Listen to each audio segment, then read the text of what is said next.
ሰላም ከመይ ትኮኑ ክቡራት ተኸታተልቲ ሲኤም ኤክስትራ ሾው ዕለታዊ ዜና ስፖርት ሒዝና ልኩም ቀሪብና ኣለና ንምክትታልኩም ብክብሪ ንዕድም።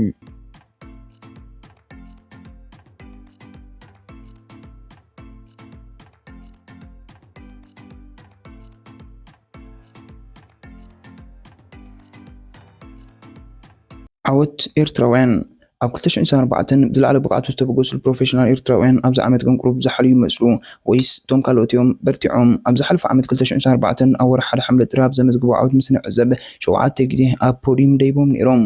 ቢንያም ግርማይ ኣብ ዳውን ኣንደር ሳንቶስ ኣብ ቀዳይ መድረክ ሳልሳይ ደረጃ፣ ኣብ ራብዓይ መድረክ ካልኣይ ደረጃ፣ ኣብ ሳርፍ ኮስታል ክላሲክ ቀዳይ ደረጃ ብምሓዝ ድሙቕ ውፅኢት ኣመዝጊቡ ነይሩ። ናትናኤል ተስፋፅና ምድላው ዳውን ኣንደር ሳንቶስ ዝነበረ ካልኣይ ደረጃ፣ ኣብ ናይ ሓደ መዓልቲ ኣብ ኣውስትራልያ ካልኣይ ደረጃ ብምሓዝ ደሚቑ ወፂኡ። ሄኖክ ሙሉ ብርሃን ኣብ ዙር ኣልኡላ ኣብ ካልኣይ መድረክ ካልኣይ ደረጃ ብምሓዝ ተዓዊቱ ነይሩ። ናትናኤል ብርሃነ ኣብ ናይ ሓደ መዓልቲ ግራንድ ፕሪክስ ኣንጣልያ ካልኣይ ደረጃ ብምሓዝ ኣብ ፖዲየም ወዲኡ። እዚ ውፅኢት እዚ 2024 ወርሒ ጥሪ ጥራይ ተመዝጊቡ ኣብዛ ሒዝና ዘለና ዓመት 2025 ግን እታ ዝበለፀት ውፅኢት ራብዓይ ደረጃ ኮይና ብቢንያም ግርማይ ዝረከብናያ ጥራያ ዘላ። ዩናይትድ ተጻዋታይ ንፍራም ሰራሓላ ክለብ ማንቸስተር ዩናይትድ ናጥቃዕ ስፖርቲንግ ሊዝበን ጆቫኒ ኩዌንዳ ንምፍራም ኣብ ዝርብ ከም ዘላ ይግለጽ። እዚ ኣትሌቲክ ከም ጸብጸቦ ማንቸስተር ዩናይትድ ነዚ ወዲ 17 ዓመት ተጻዋታይ ኣብ ዝመጽእ ክረማት ናብታ ጋንታ ክጽምብሮ ትሓስብ ኣላ። ክለብ ማንቸስተር ዩናይትድ ነዚ ተጻዋታይ ንፍራም ወግዓዊ ዕድመ እኳ እንተዘይቅረበት ነቲ ምስጋር ናብ ግብሪ ምቕያር ዝያዳ ትሰርሕ ከም ዘላ ይግለጽ። ክለብ ስፖርቲንግ ሊዝበን ነዚ ተጻዋታይ 40 ሚልዮን ዩሮ ተሓትት ከም ዘላ ገሊጹ። ኣርነ ስሎት ነፀወታ ንምዕዋት ንእሽቶ ዕድል የድልየና ነይሩ። ኣሰልጣን ሊቨርፑል ኣርነ ስሎት ድሕሪ ፀወታ ብዛሃቦ መግለፂ ቦርንማውዝ ከምቲ ፅቢት ተገብረላ ሓያል ኮይና እያ መፅያ ፀወታ ልክዕ ከምቲ ዝሓሰብናዮ ነይሩ ቦርንማውዝ ኩሉ ግዜ ሓያል እያ ክብል ኣርነ ስሎት ድሕሪ ፀወታ ገሊፁ። ኣብ ዝበለፀ ብቕዓትና ክንቅፅል ኣለና ሎሚ ንዓወት ቁሩብ ዕድል የድልየና ነይሩ። ፀወታ ዝተቆፃፀርና ይመስለንን ክፉት ፀወታ እዩ ነይሩ። ወልቭስ ትዕወት ክለብ ወልቭስ ኣንጻር ኣስቶን ቪላ ገጢማ ክልተ ባዶ ተዓዊታ ሾታት ወልቭስ ቢለጋርድ ኩንሃ መዝጊቦምን ክለብ ወልቭስ ድሕሪ 4 ተኸታታሊ ፅዕረት ፕሪምየር ሊግ ናይ መጀመርያ 3 ነጥቢ ረኺባ ክለብ ኣስቶን ቪላ ብዝሓለፈ 3 ፀወታታት ፕሪምየር ሊግ ክትዕወት ኣይከኣለትን። ብራዚላዊ ጥቃዒ ወልቭስ ማቴዎስ ኩንሃ ኣብዚ ዓመት ስፖርት መበል 11 ሾቶ ሊጋ መዝጊቡ። ክለብ ወልቭስ ድሕሪ ዝዓወት ካብ ዞባ ምውራዳ ወፂኣ ናብ መበል 17 ደረጃ ደይባ። ቫንዳይክ ዓበይቲ ጋንታታት ዝተሰዓራሉ ስታዲየም እዩ።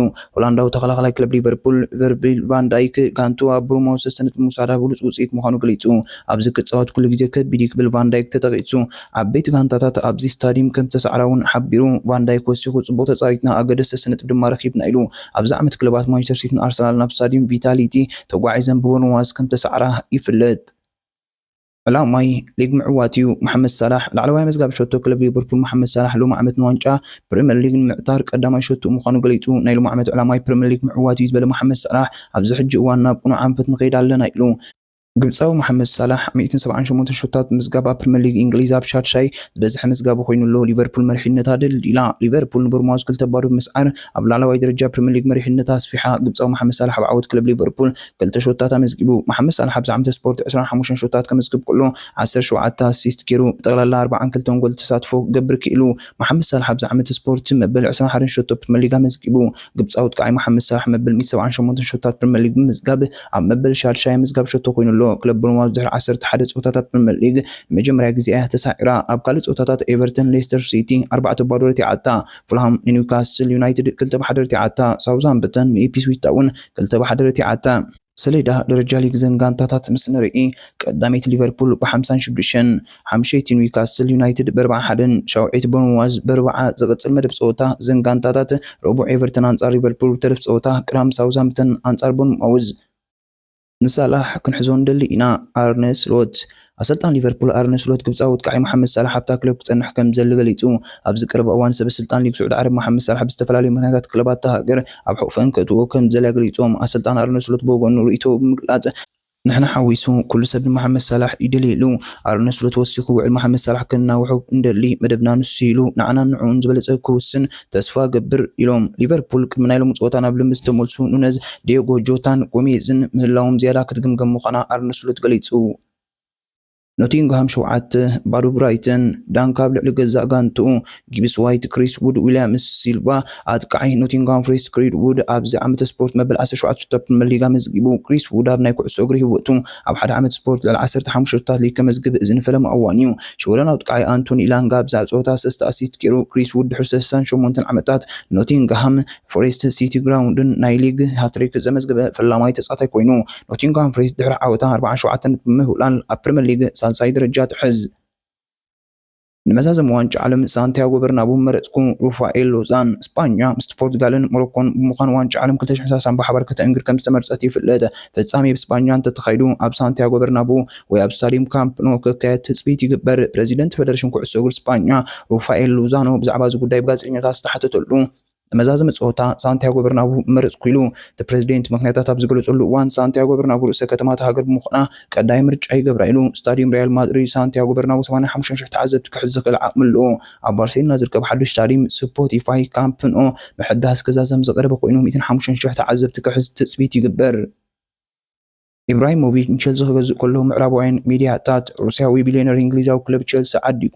መን ይንወሱ ስሙ መን ይበሃል ንምንታይ ኸ ዝገዝኣ ዝብል ሕቶታት በመቅረብ ዓበይ ዜናታት ይቅርቡ ነይሮም ማዕከና ዜና ብሪጣንያ መጀመርያ ሩስያዊ ሚስተር ሙስተር ዘይተፈልጠ ቢሊዮነር ኢሎም ይጽውዕዎ ነይሮም ድሒሩ ቢዝነስ ኢምፓየር ተባሂሉ ሮማን ኢብራሂሞቪች ቅድሚ ቸልሲ ምዕዳጉ ኣብ ኩዕሶ እግሪ ኣይተሳተፈን ነይሩ ማንቸስተር ዩናይትድ ርብዕ ፍጻሜ ቻምፒየንስ ሊግ አንጻር ሪያል ማድሪድ ምስ ተዓዘበ ግን ኣብ ልዕሊ እቲ ቢሊዮነር ገለ ነገር ኣበጊሱ ናይ ገዛ ርእሱ ታገዝ ክሓስብ ጀሚሩ ኢብራሂሞቪች ኣብ መንጎ ዝተፈላለዩ ክለባት ምርጫ ገብርን ከሎ ኣብ መወዳእታ ግን ወናን ቸልሲ ኮይኑ ነዚ ምርጫ ቀሊ ዝገብሮ ቀንዲ ምክንያት ኣብ ለንደን ብሄሊኮፕተር ኣብ ዝገብሮ ዑደት ስታዲየም ስታንፎርድ ብሪጅ ስለ ዝረኣዩን ብፍቅሩ ስለ ዝወደቐን እዩ እዚ ውሳኔ ቸልሲ ኣዝያ ዝሓሸትን ዝያዳ ቀዳሚት ተመራፂት ናይ ጋንታ ክለብ ክትከውን መሰረት ኣንቢሩላ ሮማን ኢብራሂሞቪች ቸልሲ ዝገዝኣሉ ብዙሕ ምክንያታት ኣለዎ እቲ ብቐንዱ ነገር ብምግላጽ ቀዳማይ ፋይናንሳዊ ፍሪ ስትራቴጂካዊ ዕላማን ቸልሲ ኣብ 2003 ማእከላይ ደረጃ ፕሪምየር ሊግ ዝነበረት ክለብ እያ ነይራ እዚ ድማ ምስ ስትራቴጂካዊ ወፍርን ናብ ዝሓሸ ደረጃ ምድያብን ዝተሓሰበ እዩ ነሸቶ ዝምዕዋ ቸልሲ ሓንቲ ካብተን ኣብ ኩዕሶ እግሪ ዓለም ኣፍልጦ ዘለዎን ክለባት ገይርዋ